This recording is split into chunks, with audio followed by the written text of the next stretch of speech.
Everyone, welcome back to my YouTube channel. अगर आपको मेरी वीडियोस पसंद आती है तो प्लीज़ एक लाइक, कमेंट और सब्सक्राइब कर जरूर बताइए आपको ये कैसा लगा।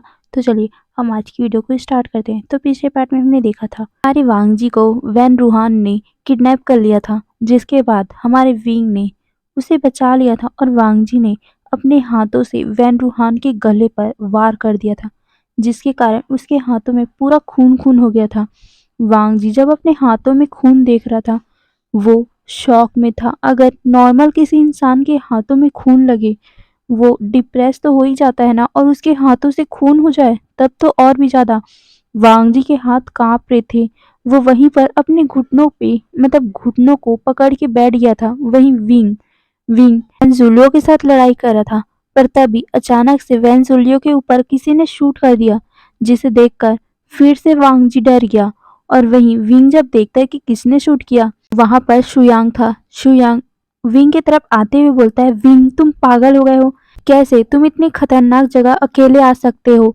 विंग कहता है, थैंक्स शुयांग, मेरे पास बताने का टाइम ही नहीं था, मैं वांग जी के लिए बहुत डर गया था।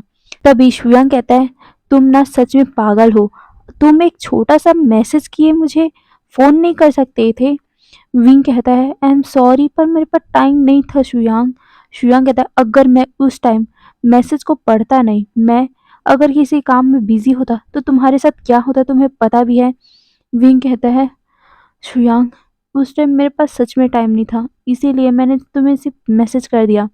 शुयांग अपने सर पे हाथ मारते हुए कहता है, टाइम नहीं था, अगर मैं टाइम पे नहीं आता तो तुम्हें पता है वो वैन जूलियो तुम्हें मार देता। विंग कहता है, पर तुम टाइम से आ गए ना।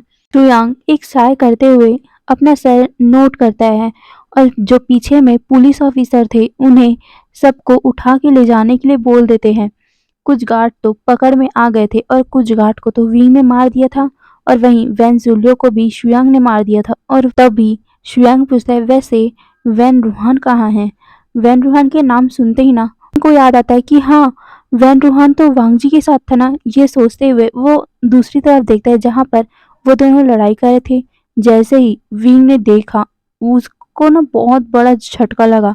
वांग जी पूरा खून से सना हुआ है, मतलब उसके हाथों में और उसके फेस में खून छटका हुआ है, और वो कैसे जमीन पे बैठा हुआ है अपने घुटनों को हक करके, वो भी वैन रूहान की लाश के सामने।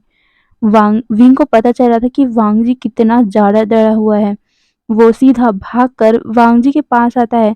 वो वांग जी को मतलब हग कर लेता है। वांग जी विंग को जैसे ही महसूस करता ना, वो फूट-फूट के रोने लगा। वो बहुत ज़्यादा डर गया था। उसके हाथों किसी का खून हो गया। वो डरते हुए विंग को उस तरफ पॉइंट करते हुए बोलता है, मैं मैंने मैंने उसे उसे मार मार दिया। पर विंग कहता है, कुछ नहीं हुआ, कुछ नहीं हुआ। वो गंदा था, गंदा इंसान था, तुमने मारा, कुछ नहीं हुआ। ये बोलकर वो उसे काम करने की कोशिश कर रहा था, पर वांग जी कह रहा था, पर मैंने मैंने उसे मार दिया तो मुझे जेल हो जाएगी ना। ये बोलकर वो रो रहा था। विंग कहता है, नहीं तुमने डिफेंस में ये सब किया है, मुझे पता है। पर वांग जी कह रहा था कि नहीं, मैंने उसे मार दिया। पर विंग तो उसे बहुत ज़्यादा शांत करवाने की कोशिश कर रहा था, पर वांग जी शांत हो ही नहीं रहा था, जिसे देखकर ना विंग शुयांग से कहता है, शुयांग तुम वैन रूहान को लेके जाओ, मैं वांग जी को लेके जाता हूँ, ओके। ये बोलकर वो सीधा वांग जी को अपने गोद में उठाता है और वो शुयांग के कार की तरफ चला गया था। शुयांग ने उसे चाबी दे दिया था। वो शुयांग के कार में बैठ जाता है, और शुयांग भी उसके पीछे पीछे आते हुए बोलता है, मैं कार चलाता हूँ, तुम वांग जी के साथ रहो। विंग वांग जी के साथ पीछे वाले सीट पे बैठा हुआ था, वहीं शुयांग अपना कार चला रहा था। वो सीधा हॉस्पिटल ले जाते हैं, क्योंकि वांग जी अभी डिप्रेस हो गया था, उसकी पूरी बॉडी कांप रही थी, उसे शांत करवाने की जरूरत थी, इसीलिए विंग ने सीधा उसे हॉस्पिटल लेके गया था। हॉस्पिटल में वांग जी का हल्का सा चेकअप होता है, और फिर उसे शांत करवाने के लिए उसे नींद की दवा दी जाती है। वांग जी कुछ टाइम के लिए वहीं सो गया था। वहीं विंग विंग तो उसका हाथ पकड़ के वहीं पर बैठा हुआ था। वहीं दूसरी तरफ जब लैन कुरैन, लैन सीचैन और मैडम क्यू को ये पता चला, वो भी इस तरफ आते हैं। वो जब वांग जी को ऐसे देखते हैं ना, वो भी डर गए थे। लैन कुरैन विंग से कहते हैं, क्या हुआ इसे। विंग उसे सब कुछ बता देता है कि क्या क्या हुआ था। लैन कुरैन और सीचैन बहुत ज़्यादा डर गए थे, इसीलिए वो वांग जी के पास वहीं पर बैठ जाते हैं। पूरी रात भर वांग जी वहीं पर बेहोश पड़ा हुआ था। वहीं विंग पूरी रात भर वांग जी के साथ वहीं पर जागता हुआ बैठा हुआ था। वो वांग जी के हाथ को अपने हाथों में लेकर उसे बार-बार बोल रहा था, आई एम सॉरी, मेरे कारण तुम्हारे साथ ये सब हो गया। आई एम सॉरी, मुझे तुम्हें तुम्हें इस केस में लाना ही नहीं चाहिए था। ये बोलकर वो रोया जा रहा था। फिर कुछ ही टाइम बाद वांग जी को होश आता है। विंग जैसे ही महसूस करता है कि वांग जी को होश आ गया, वो सीधा वांग जी को गले से लगा लेता है। वांग जी फिर से रोने लगा और वो कह रहा था, मेरे हाथों से उनका खून हो गया। पर विंग उसे शांत करवाता है और कहता है, कोई बात नहीं, तुमने डिफेंस किया था अपने आप को, जिसके कारण तुम्हें तुम्हारे हाथों खून हुआ है। पर वांग जी तो रोए जा रहा था। विंग उसे समझाता है। फिर जाकर वांग जी शांत हुआ था। वहीं उसके बाद उसकी पूरी फैमिली उससे मिलने आती है। वहीं जैंग फैमिली को भी होश आ चुका था। विंग, वांग जी और सारे फिर जैंग फैमिली से मिलने जाते हैं। सारे लोग फिर कुछ टाइम जैंग फैमिली के साथ बिताते हैं। फिर ऐसे ही दिन बीतते गया। वांग जी अभी भी उस बात को भूला नहीं था कि उसके हाथों से किसी का खून हो गया। पर विंग, उसकी फैमिली, उसके दोस्त उसकी मदद करते थे वो सब भुलाने में। उन्होंने कई बार वांग जी को बोला था कि उसने सिर्फ डिफेंस में उसका मर्डर किया है, ऐसे तो उसने किया नहीं। वहीं पुलिस वाले भी उसे कुछ नहीं बोल रहे थे, क्योंकि सच में वांग जी ने उसको डिफेंस में मारा था और डिफेंस में मारने का कोई भी चार्ज नहीं होता। वांग जी ये सब समझ रहा था, पर सच में डर लगता है ना। उसे रात को सपना आता था, कैसे उसने मारा था और कैसे वैन रोहान ने उसके साथ वो सब किया था। वो बार-बार रात को उठ जाया करता था। ऐसे ही दिन बीतते जा रहे थे। वांग जी की हालत देखकर लैन कुरैन, लैन सिचेन और बाकी लोग उसके लिए डरने लगे थे, जिसे देखकर लैन कुरैन, मैडम यू और जैन फैमिया से विंग और वांग जी की शादी जल्दी करवाने के लिए बोल देते हैं, क्योंकि वांग जी विंग के साथ ही कंफर्टेबल फील करता है ना, उसे विंग के साथ डर नहीं लगता, इसीलिए वो उसे शादी करवाने के लिए बोल देते हैं। और जब वो दोनों भी, जैंग फैमिली भी शादी का नाम सुनती है, वो भी खुश हो गए थे। हाँ, वो भी मानते थे कि अगर वो दोनों की शादी हो जाएगी तो वांग जी कम से कम रात को ऐसे डर के उठेगा तो नहीं। वो ये सोचकर दोनों की शादी के लिए हाँ कह देते हैं। फिर 1-2 दिन बाद ही विंग और वांग जी की शादी की सेरेमनी, मतलब उसकी तैयारी भी शुरू हो जाती है। वांग जी अपने रूम में बैठकर मिरर में अपने आप को देख रहा था, क्योंकि उसने पूरा वेडिंग गाउन पहना हुआ था। जैसे चाइनीज वेडिंग गाउन होता है वैसे ही उसने पहना हुआ था। वो अपने आप को देख रहा था। तभी वहां पर लैन सिचैन और लैन किरैन आते हैं। लैन किरैन वांग जी को देखकर उनके आंखों में आंसू आ गया था। जब वांग जी अपने अंकल को देखता है, वो उनके गले से लगते हुए कहता है, अंकल। पर उसके अंकल उसे बोलते हैं, अभी रोना मत, ओके, तुम अब खुश रहोगे। वहाँ जाके वांग जी उसको कहते हैं, पर मैं आपको बहुत मिस करूँगा, गगा आपको भी। ये बोलकर वो हल्का सा सैड टोन में बोल रहा था। लैन कुरैन और लैन सिचैन उसके बालों को सहलाते हुए कहते हैं, अगर हमारी याद आए तो उस वीवूशैन को बोल देना हमें तुमसे मिलाने के लिए। वैसे भी अगर हमें तुम्हारी याद आएगी तो हम तो तुम्हारे जैन मैंशन में आ ही जाएंगे ना। ये बोलकर वो वांग जी को टीज करते हैं। वांग जी जब ये सुनता है, वो हल्का से स्माइल करते हुए कहते हैं, अंकल। पर तभी लैन कुरैन उसके बालों को सहलाते हुए बोलते हैं, वांग जी बेटा, आज तक अगर मुझसे कुछ गलती हुई होगी तो मुझे माफ कर देना। ये बोल वो उसके बालों को सहला रहे थे। वांग जी जब ये सुनता है, उसकी आंख फिर से भर आई थी और वो अपने अंकल को फिर से गले लगाते हुए बोलता है, नहीं अंकल, अगर मुझसे गलती हुई हो तो मुझे माफ करना। ये बोल वो रो रहा था। पर लैन सीचैन उस दोनों को बोलता है, अंकल, वांग जी अब शांत भी हो जाओ। देखो टाइम हो चुकी है, हमें वेडिंग हॉल में जाना चाहिए ना, वहाँ सब पहुंच गए होंगे। वांग जी जब ये सुनता है, वो अपना सर नोट करता है और लैन कुरैन भी फिर सभी वेडिंग हॉल की तरफ चले गए थे। वहां पर विंग पहले से ही खड़ा हुआ था। उसने भी ट्रेडिशनल चाइनीज गाउन पहना हुआ था। विंग देखता है कि वहां से वांग जी आ रहा है अपने अंकल और अपने ब्रदर के साथ। वांग जी ने वेल पहना हुआ था, जिसे देखकर विंग सोच रहा था, क्यों यार, मुझे वांग जी का फेस देखना है, मुझे सबर नहीं हो रहा है। पर विंग अपने मन में ही अपने आप को शांत करवाते हुए बोलता है, रहने दो, कुछ ही टाइम बाद तो मेरा पूरा वांगजी हो जाएगा, फिर उसके बाद तो मैं देखता ही रहूंगा। ये सोचकर वो वहीं खड़ा था। तभी लैन कुरैन उसके पास आते हैं और फिर उसके हाथों में वांगजी का हाथ देते हुए बोलते हैं, मेरे नेफ्यू का अच्छे से ख्याल रखना, अगर इसे कुछ हुआ ना तो देख लेना, तुम्हारी हालत में बहुत बुरी कर दूंगा। विंग उसको बोलता है, हाँ हाँ मैं अच्छे से रखूंगा, वैसे भी ये तो मेरी जान है। ये बोलकर वो वांगजी को अपने पास खींच लेता है। वांगजी सीधा विंग के चेस्ट पे आके लगता है। वांगजी हल्का सा बोलता है, विंग ये क्या कर रहे हो? पर विंग कहता है, अब तो तुम मेरी ही हो। ये बोल वो हंसने लगा। वांगजी भी स्माइल करता है और फिर उनकी वेडिंग सेरेमनी चालू हो गया था। सारे रिचुअल वो दोनों अच्छे से करते हैं। फाइनली हमारी वांगशन की शानवांग की शादी हो गई और वो सभी एक दूसरे को ग्रीट करते हैं। फिर अपने एल्डर्स को वो बो करते हैं। उसके बाद लैन वांगजी और विंग सीधा जैंग मैंशन चले गए थे। विंग देख रहा था कि वांगजी उसे कितना दूर दूर है, क्योंकि उसकी पूरी फैमिली मेंबर वांगजी के साथ बातें कर रहे हैं, उसके साथ कुछ मजाक कर रहे हैं, ऐसी हंसी मजाक और कुछ ऐसे टीज कर रहे हैं। विंग शुयांग से कहता है, शुयांग तुम मेरे वांगजी को ऐसे टीज क्यों कर रहे हो? शुयांग कहता है, टीज? इसमें क्या टीज है, मैंने तो सच ही कहा है, अभी तुम्हारी हालत खराब होने वाली है वांगजी। ये बोलकर वो वांगजी की तरफ विंग करता है। वांगजी का पूरा फेस रेड हो गया था।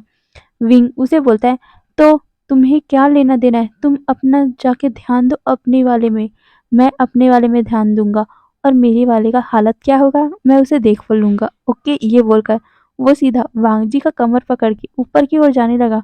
वांगजी को और भी ज्यादा शाय फील हो रहा था। वांगजी विंग को कहता है, विंग ये क्या कर रहे हो, सब देख रहे हैं। पर विंग कहता है, क्या वो देख रहे हैं तो क्या हुआ, वैसे भी हम जो करने वाले हैं उन्हें तो पता ही है पहले से। वांगजी ये सुनकर कहता है, विंग। पर विंग कहता है, अरे छोड़ो ना उन सभी को। ये बोलकर वो सीधा विंग वांगजी को अपने गोद पे उठा लेते हैं और कहते हैं, अब मुझे सब्र नहीं हो रहा है। ये बोल वो सीधा विंग वांगजी को अपने रूम में लेके जाता है। विंग कहता है, देखो कैसा लग रहा है तुम्हें हमारा रूम। ये बोल वो पूरा रूम को दिखाता है। वो अपने गोद में बैठाए बैठाए ही उसे पूरा रूम घुमा रहा था। वांग जी पूरे रूम को देख रहा था, कितना सुंदर रूम उन्होंने डिकोर किया है। विंग कहता है, तुम्हें पसंद आया? वांग जी अपना सर नोट करता है।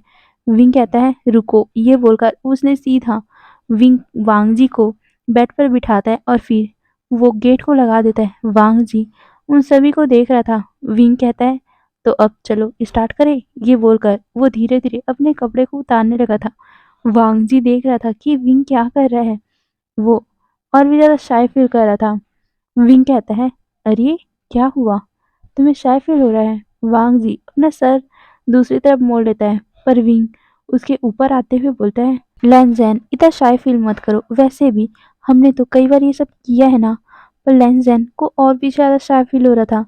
विंग धीरे धीरे उसको किस करने लगा। वहीं वांग जी जब विंग का किस महसूस करता है, उसने भी उस किस को रिटर्न करना चालू कर दिया था। विंग फिर उसके हाथों को अपने हाथों से ज्वाइन करता है और दूसरे हाथों से वांग जी के कपड़े को खोलने लगा। धीरे धीरे वो दोनों पूरी तरह से नेकेड हो गए थे। विंग उसके चेस्ट को, उसके नेक को, सबको सक किया जा रहा था। गाइस प्लीज हेडफोन लगा लेना, ओके। ये मैं चेतावनी दे रही हूँ। तो चलिए हम आगे बढ़ते हैं। विंग उसके नेक को, उसके पूरी बॉडी को किस कर रहा था, लब बाइट दे रहा था। वहीं वांगजी के मुंह से सिर्फ मौन निकल रही थी। वांगजी के हाथ विंग के बालों में थे, वहीं विंग का सर वांगजी के निबल पे। विंग उसके निबल को बहुत अच्छे से अपनी टंग से लिक कर रहा था। वांगजी मौन किया जा रहा था। धीरे धीरे करके विंग उसे प्रिपेयर करने लगा। वांग जी अब और भी ज़्यादा मौन कर रहा था। वो विंग को कह रहा था, विंग ऐसे टीस मत करो ना। पर विंग तो उसे मतलब सुन ही नहीं रहा था। वो वांग जी को फिर से किस करने लगा। विंग कहता है, तो चलो अब तुम मुझे प्रिपेयर करो। वांग जी उसे देखते हुए बोलता है, क्या? विंग कहता है, हाँ प्रिपेयर करो मुझे। वांग जी उसे शॉकिंगली देख रहा था। विंग कहते हैं, क्यों नहीं करना चाहते?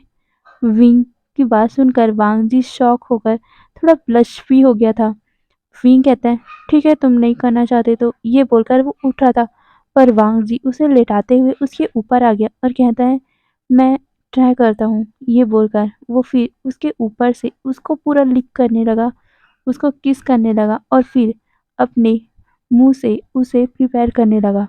विंग को ये ना बहुत अच्छा लग रहा था। पहली बार वांग जी ने ये सब किया था ना, पहली बार वांग जी ने उसे प्रिपेयर किया था, इसीलिए विंग को बहुत अच्छा लग रहा था। पर जैसे ही विंग रिलीज होने था वाला था, वो वांग जी को हटा देता है और पूरा वांग जी के फेस में ही रिलीज कर देता है, जिसे देखकर विंग कहता है, ओह सॉरी। ये बोल वो एक टिश्यू से वांग जी के फेस को साफ करने लगा।